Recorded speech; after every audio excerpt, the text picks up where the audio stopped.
Did you know that drinking water alone might not actually hydrate your body? You could be drinking 8 glasses a day and still be dehydrated at the cellular level.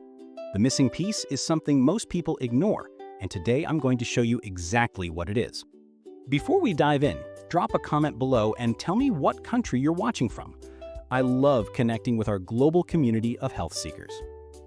Understanding your body's vital elements. Let's talk about what your body truly needs to survive and thrive. Oxygen comes first. You can only live about 3 minutes without it. Water comes second, and here's something surprising. Most people think you can only survive 3 days without water. But research shows the human body can actually last up to 2 weeks in certain conditions. However, that doesn't mean you should test this limit. Water is the second most vital element for life.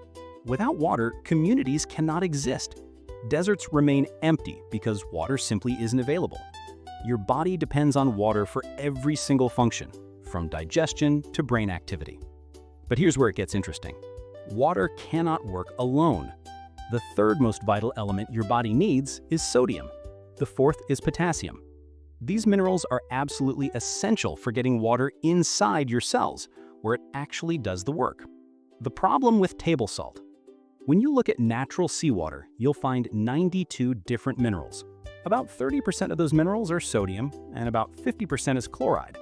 The remaining minerals include magnesium, potassium, calcium, and many others that work together in perfect balance. Here's what happens with commercial table salt. When seawater evaporates, sodium chloride crystals form first because they make up the largest portion.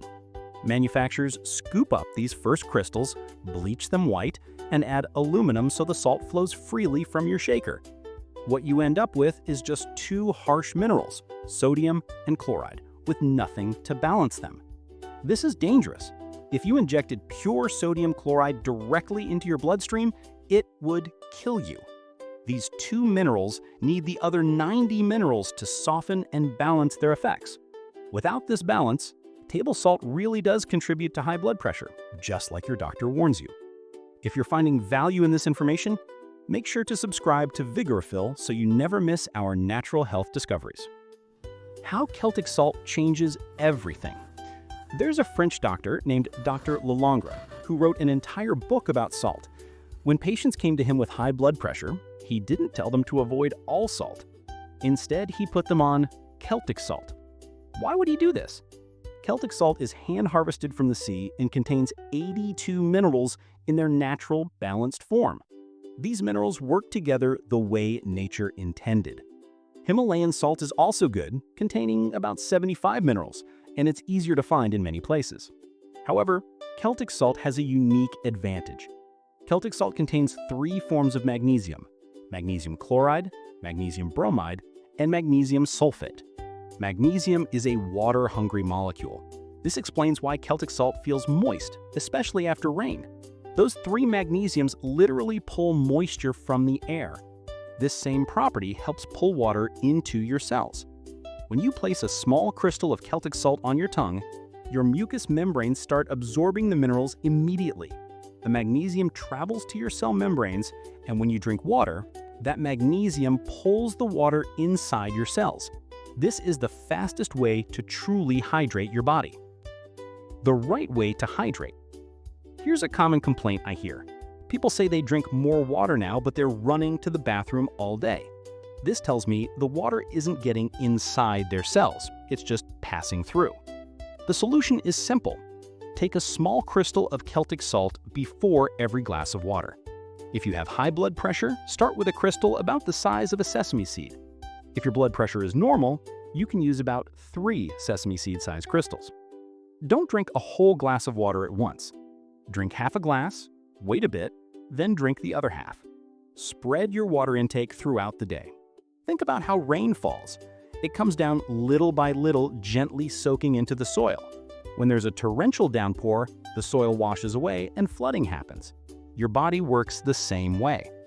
You should aim for about 8 glasses of water daily. Start each glass with your salt crystal.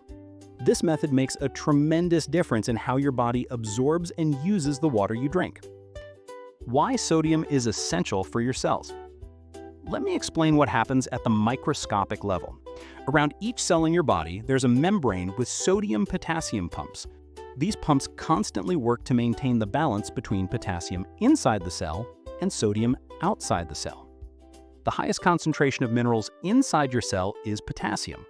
The highest concentration outside your cell is sodium. When you eat plenty of fruits and vegetables, you get the potassium you need. When you use Celtic salt properly, you get balanced sodium. But here's what happens when someone eats a low potassium diet and puts table salt on everything. Sodium levels rise while potassium levels drop. The small amount of sodium that should be in the cell starts increasing through osmosis. When the highest concentration merges into the lowest, sodium floods into the cell. The cell swells. This is high blood pressure. Your doctor is right that table salt contributes to high blood pressure. However, Celtic salt, with its 82 balanced minerals, actually helps maintain proper cellular function. Sodium's critical role in glucose transport. Here's something fascinating from basic anatomy and physiology. Lining your gastrointestinal tract are tiny projections called villi. On each villus is a receptor site designed to take glucose from your food and transport it into your bloodstream. Inside that receptor site is a carrier molecule. This carrier is designed to take glucose through to the blood. But here's the critical part. The carrier will not accept glucose unless it comes with a molecule of sodium. I memorized this sentence from an anatomy textbook so I could share it exactly. Sodium is the main transport system of glucose across the brush border wall and into the blood. Yet, what do we constantly hear? Don't eat salt. I agree about table salt because it creates a mineral imbalance. But Celtic salt is completely different. It provides the sodium your body needs for essential functions like glucose transport. Table salt is so harsh it can actually kill your taste buds. Have you noticed people who use table salt heavily? They put it on everything before even tasting their food. Their taste buds are dying. Celtic salt, with all its minerals, actually enhances the flavor of food naturally. How water creates energy in your cells. Remember those sodium-potassium pumps in your cell membranes? There's something else happening there. In the membrane around each cell, there's a tiny motor. When magnesium pulls water through the membrane and into the cell, it causes that little motor to start spinning. The spinning of that motor gives you a unit of energy. So when you're feeling tired or a little hungry mid-morning, have your crystal of salt and your glass of water. You'll get an energy boost. While everyone else goes outside for their cigarette or cup of coffee, you can have your salt crystal, your water, and find a tree. Trees give off life-giving oxygen. Breathe deeply from your abdominal muscles. That blast of oxygen gives you more energy. At the cellular level, oxygen provides 18 times more energy than sugar alone. In a muscle cell, you can have up to 100 energy-producing cycles. Each one of those cycles gives 18 times more energy when enough oxygen is present. This is why you actually receive more energy than you expend on a morning walk. If you're enjoying these insights into natural health, please give this video a thumbs up and subscribe to Vigorphil for more health wisdom. What happens when your body lacks water? Let's look at what the body needs to maintain proper function. Your kidneys filter and remove about 1.5 quarts of water daily through urine. Your skin loses about half a quart through perspiration. Your colon removes about 0.3 quarts. Your lungs release about 0.2 quarts when you breathe. That totals 2.5 quarts lost every day. You have no reserve tank. The only water coming in is what you drink and consume through food. You should be drinking at least 2 quarts, which equals 8 cups or 8-ounce glasses daily. If you're taking steam baths or sweating heavily, you might lose an additional amount through your skin. The remaining water can come from fruits, vegetables, herbal teas, and fresh vegetable juices. There's a book called Your Body's Many Cries for Water by an Iranian doctor named Dr. Batmangalish. His story is remarkable. He was a political prisoner in the 1970s or 80s. Because he was a doctor, everyone came to him with their problems. All he had was water. No matter what the problem was, he'd get them to drink a glass of water. 15 minutes later, another glass. Usually, within half an hour, they had consumed 3 glasses of water. He was shocked at the results. Headaches vanished, migraines eased, stomach ulcer pain relieved, asthma attacks subsided. He only gave them water because he had nothing else. He just wanted to show he was doing something. Because he was a doctor, they trusted him and drank their water. He began documenting his findings because the results surprised him completely. Eventually, the government changed and he was freed. He asked to stay longer to finish his fascinating research. He has presented his findings at medical conferences and in medical journals. However, it's not a popular subject because you cannot make much money from water. The second title of his book is He's Not Sick, He's Thirsty. The third title is Don't Treat Thirst with Medications. The body's drought management system. When you don't replace the water your body loses, something interesting happens. Your body goes into drought management mode. It releases a hormone to manage this drought. The hormone is called histamine. What do people take when they have an allergic response? Antihistamines. The best antihistamine is simply water. The first place your body takes water from is the lining of your stomach. You have a thick mucosal wall lining your stomach. In drought mode, this becomes very thin.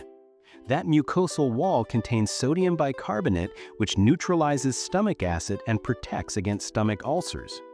A stomach ulcer is basically a breakdown of tissues. About 20 years ago, 2 Australian doctors in Western Australia discovered that a bacteria called Helicobacter pylori caused stomach ulcers. They even introduced this bacteria into people's stomachs and produced ulcers. A man came to a health program from South Africa with his wife. He was 57 and didn't want to be there, but his wife had paid the full amount.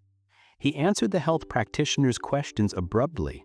When the practitioner asked him if he drank 2 liters of water daily, he said yes. The practitioner moved on because he clearly didn't want to be questioned. He told the practitioner he'd been on a different antibiotic every month for 4 months to kill Helicobacter pylori in his stomach. He'd had stomach problems for 25 years and traveled the world seeking solutions. The bacteria was still there and he still had stomach pain. The practitioner asked if he was interested in trying an alternative to his medication. He said no, he was happy with his medication. The practitioner respected his choice and left it there. After the practitioner's first lecture about the body's ability to heal itself, he and his wife approached the health professional. He said the presentation made more sense than anything he'd ever heard. He was willing to try what the practitioner suggested.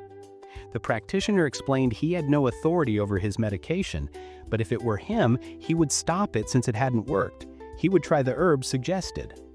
He agreed. The practitioner gave him slippery elm, which coats and soothes the gut lining. He followed the basic program. At the end of the week, he was eager to share something. He'd had no stomach pain for 2 days, the first time in 25 years. Even better, he'd worked out the problem himself. He said he was drinking nothing between meals and drinking almost a whole liter of water with every meal. Let the practitioner show you what was happening. He was drinking nothing between meals, which meant the lining of his gut was very thin. Hydrochloric acid was breaking down the tissues.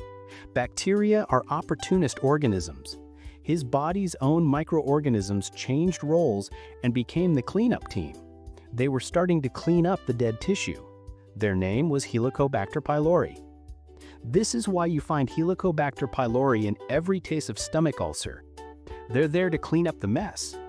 When you smell food and start chewing, hydrochloric acid is released. It connects with pepsinogen to release pepsin, which breaks down protein. But hydrochloric acid does something else. It's antifungal and antibacterial. It can wipe out harmful bacteria. Just as the hydrochloric acid was about to eliminate the bacteria, this man would drink a big glass of water. Water dilutes hydrochloric acid. The bacteria would survive and continue their work.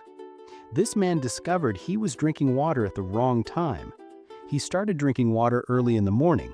He stopped drinking half an hour before meals. That half hour immediately thickened his mucosal wall. The water he drank the day before fed the hydrochloric acid production in his liver. Now, when he ate his meal, the hydrochloric acid wasn't diluted. It came down and eliminated Helicobacter pylori naturally. His body healed itself when given the right conditions. When someone comes to the health practitioner with Helicobacter pylori, one of the first things done is supporting their hydrochloric acid production. Remember, one of its roles is antibacterial and antifungal. Water's impact throughout your body.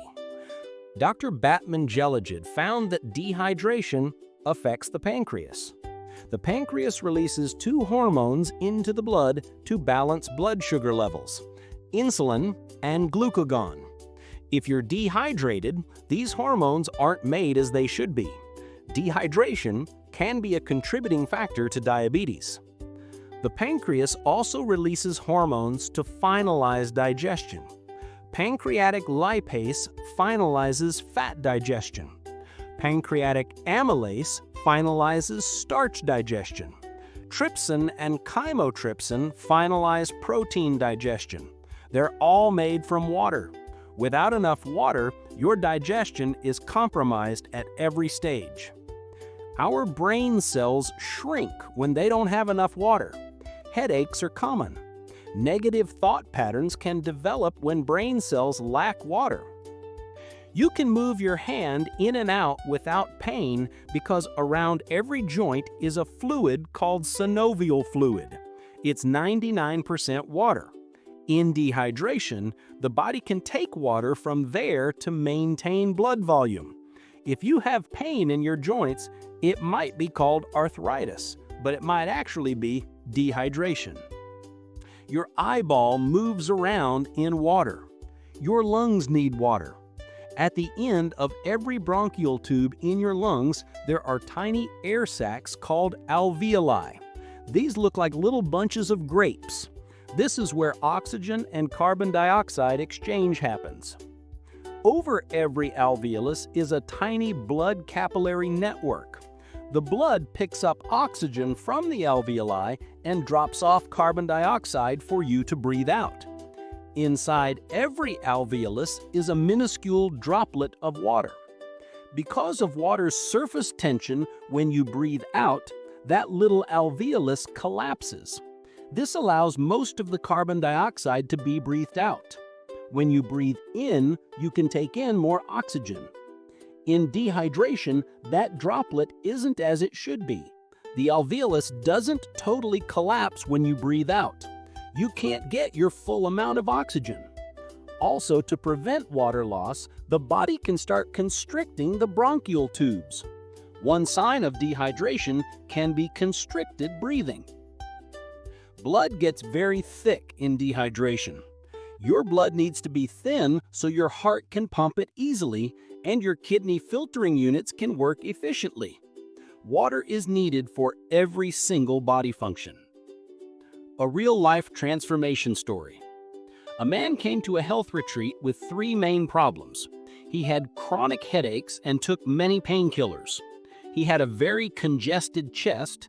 He also had terrible lower back pain. Did you know that 75% of the weight held in your lower back is supported by water? The rest is supported by ligaments and muscles. In dehydration, lower back pain is quite common. When the health practitioner consulted with him, he asked how much water he drank daily. The man said he didn't drink water. The practitioner asked what he drank instead. He said cola and coffee. Because he took so many painkillers, this was affecting his entire system. He was only 44 years old. He was well built, but his quality of life was gone. The health team encouraged him to start drinking more water. By the end of the week, his headache was gone, his lower back pain had eased significantly, his lungs were freer. The practitioner saw him 5 weeks later. He jumped out of his car with a big smile, holding a 2-quart bottle of water. He said he was drinking 4 liters daily. In 5 weeks, he'd had no headaches, no lower back pain, and his chest was almost clear. His problem was dehydration. It's not always that simple, but it's wonderful when it is. The elderly and dehydration. One lady told the health practitioner she drank quite a lot of water in her cups of tea. That doesn't work because tea contains dehydrating agents. Caffeine and tannin are both strong dehydrators. If she added a teaspoon of sugar, that's another dehydrating agent. A pathologist attended the program and shared that studies on caffeine show you need 5 cups of water to make up for the dehydrating effects of 1 cup of coffee with sugar. Not only are people not drinking enough water, but they're also causing dehydration through their beverage choices. In aged care facilities, elderly people often don't drink enough water. This is certainly a contributing factor to mental decline and brain deterioration. In Australia, 1,700 cases of Alzheimer's are diagnosed every week. That's frightening. God never intended our brains to deteriorate. Before the Great Flood, people lived 700 and 800 years. Today, we're seeing signs of dementia and Alzheimer's in people in their 40s and 50s. This should not be happening. While it's often not just one cause, dehydration is certainly a major factor. A lady came to the program about 6 years ago. She was 45 and brought her mother who had dementia. The health team always explains that if someone has Alzheimer's or dementia, they need a caregiver with them because they're not a hospital. They teach people how to give their bodies the conditions for healing. When the mother first arrived, she was probably in her early 70s. The health practitioner went into the bedroom and she was just standing there looking out the window. She looked at the practitioner but didn't seem to know who he was or acknowledge him.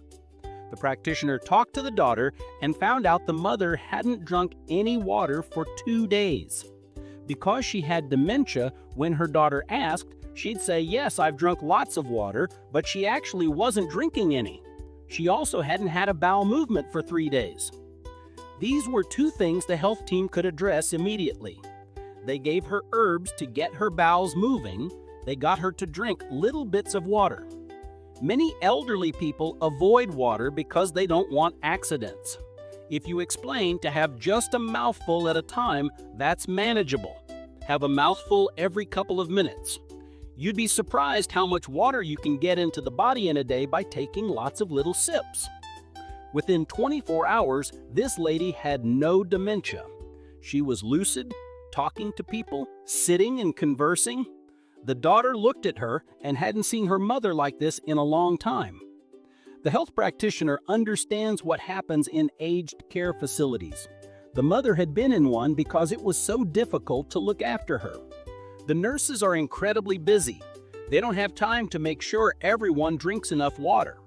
When they do get residents to drink more elderly people have accidents, creating more work for the nurses. The practitioner understands that challenge. The practitioner believes it's our responsibility to give our bodies the conditions so we never reach that point. When we get into our later years, our children will want us living in the little granny flat because we'll help mind the children, put washing on the line, do the ironing, chop vegetables. How helpful is that for most busy families to have a mother or mother-in-law there with a clear mind who can actually help? The practitioner understands why so many are placed in aged care facilities. They truly cannot be cared for at home. One lady said her mother gets up at 3 in the morning, goes to the neighbor's house, and takes clothes off their line. Her mother was found in the middle of the road unclothed. That's very hard. The practitioner feels deeply for families dealing with this. It's debilitating when the mind deteriorates like that. This lady at the retreat got her mental faculties back within 24 hours because the health team got her bowels working and she started drinking more water. She really enjoyed the salt. When you give someone salt, the next thing they naturally want is water. The daughter, whose name was Isabel, decided to book in for the next week. She stayed for 2 weeks. She hadn't seen her mother like this in 10 years. Halfway through the second week, she called the aged care facility, canceled her mother's room, and brought her back home. Her mother lived with her for another 10 years. She eventually had a heart attack in her early 80s and passed peacefully. What a beautiful thing that could happen. The scary part of that story is how many people losing their minds are in aged care facilities. If they just had someone who could work with them and get these body functions working well, they might be okay. The person we can work on is ourselves. When our friends and relatives see the effects of these lifestyle changes, they'll be inspired to make changes too. Biblical wisdom about our bodies. Romans chapter 12, verses 1 and 2 says, "I beseech you therefore, brethren, by the mercies of God, that ye present your bodies living sacrifices." What's a living sacrifice? It's a body that works well. Present your bodies living sacrifices, holy and acceptable to God, which is your reasonable service. Do you know why it's so reasonable? Because we're living in the body. And it's nice living in a body that works properly. Notice verse 2. Be not conformed to this world. We all know what that means. Just look at the fast food culture. That's how the majority of people live. Be not conformed to this world, but be transformed by the renewing of your mind. When you're transformed by the renewing of your mind, you get a clear mind. When your mind is clearer, you can make the decision to surrender yourself to God. That's why it says, be not conformed to this world, but be transformed by the renewing of your mind, that ye may prove what is that good, acceptable, and perfect will of God. Who do we prove it to? You'll be proving it when you leave this message. You'll prove it to everyone you meet, to your family when you go home. Remember, the most powerful testimony you can give is just you. You're happier, easier to live with, and actually looking healthier. Be not conformed to this world, but be transformed by the renewing of your mind, that you may prove what is that good, acceptable, and perfect will of God. What's the perfect will of God? We find that in 3 John chapter 1, verse 2. Beloved, I wish above all things that ye prosper and be in health, even as your soul prospers. That's God's will for each human being on this planet. God has no delight in the suffering of humans. The transforming of the mind, the first step really is to drink more water, go to bed early, and eat nourishing food. Then your mind becomes clear and you start to see things clearly. That's when you can make a decision. I want to do what is right. I want to show respect to this incredible body that God has given me. I want to be a faithful guardian over the body God has entrusted to me. Which of these hydration principles will you implement first? Celtic salt with your water? Spreading your water intake throughout the day? Or drinking water between meals instead of with meals? Let me know in the comments below. If this video helped you understand the power of proper hydration, please give it a thumbs up and subscribe to Vigorphil for more health wisdom. Ring that notification bell so you never miss our latest natural health discoveries. Remember, your body is incredibly designed to heal itself when you give it the right conditions. Water and balanced minerals are fundamental to that healing process.